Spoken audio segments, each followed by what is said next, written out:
Hello, my name is William Grint, and I play the second merchant in Comedy of Errors, which is playing at the RSC Gardens Theatre in Stratford-upon-Avon this summer.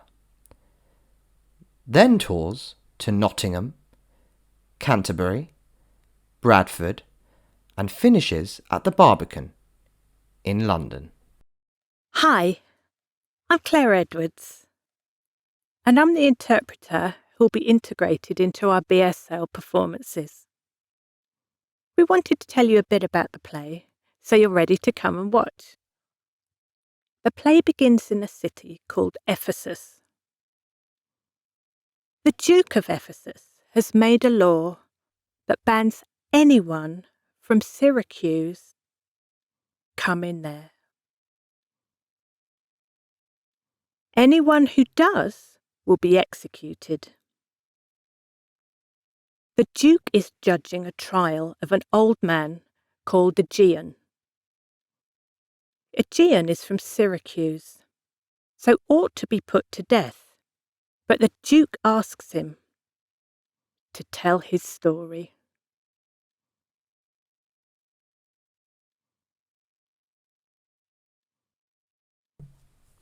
Aegeon says that he's come to Ephesus to look for his sons.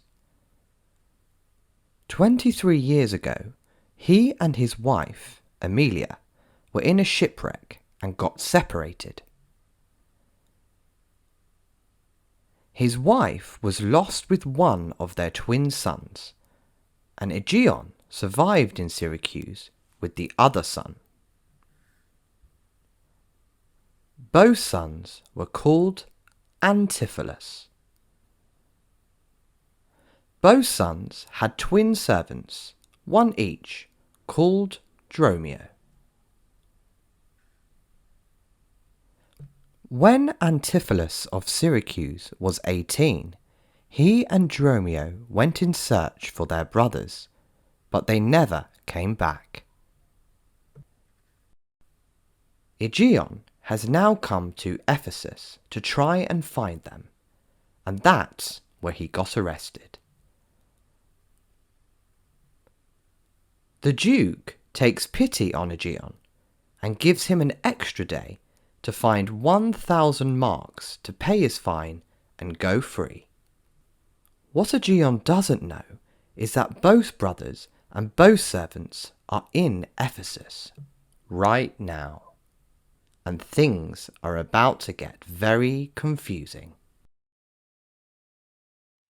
In Ephesus marketplace, Antipholus and Dromio of Syracuse are exploring the city.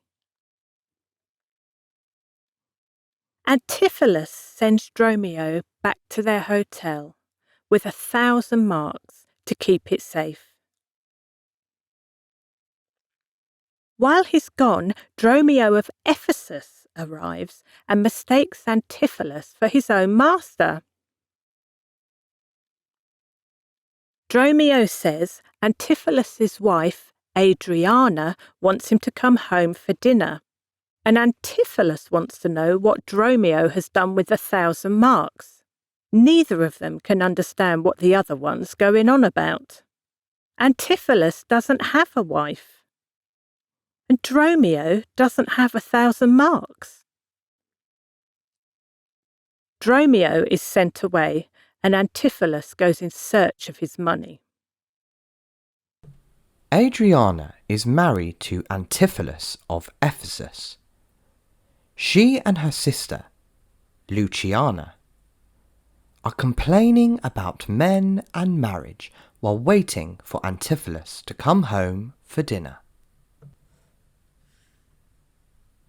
Dromio of Ephesus arrives and tells them all about Antipholus's strange behaviour. Adriana finds Antipholus of Syracuse at his hotel, mistakes him for her husband, and brings him home to dinner. Dromio of Syracuse is told to guard the door to the house. Just then, Antipholus of Ephesus arrives home with 2 business friends. However, he's locked out of his own house by Dromio and leaves in a rage to have dinner with a courtesan he knows.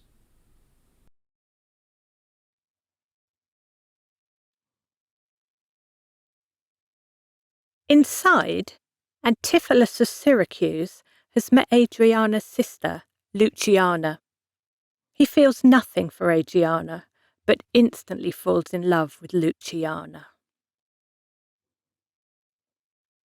Now things get really complicated. Angelo is a goldsmith, and he's given Antipholus of Syracuse a golden necklace that was really meant for his brother. So later on, when Angelo asks for his money, Antipholus of Ephesus refuses to pay because he hasn't had the necklace and ends up being arrested. Antipholus and Dromio of Syracuse try to leave town, but a merchant who is owed a debt by the jeweller stops them and demands his money.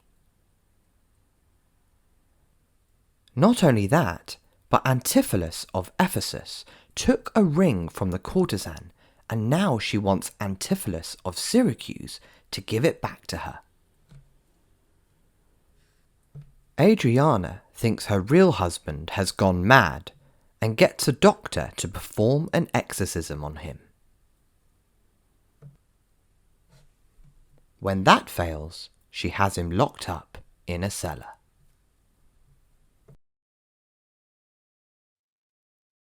Antipholus and Dromio of Syracuse run away from Angelo, the courtesan, and the merchant, and hide in an abbey.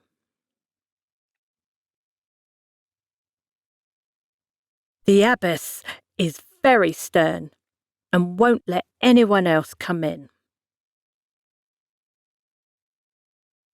The Duke is taken Aegeon to be executed. Adriana stops him and asks the Duke to make her husband come out of the abbey.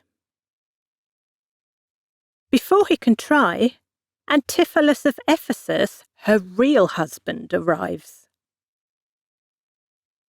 He and Dromio had chewed through their ropes and broke out of the cellar. He starts ranting about everything that's happened to him. The Duke sends for the abbess, and finally she brings out Antipholus and Dromio of Syracuse. No one can believe their eyes. 2 Antipholuses, 2 Dromios. Aegeon recognises his sons, and the abbess Amelia recognises her long-lost husband. The whole family is reunited, and everyone goes into the abbey to celebrate and try to work out exactly what has been going on.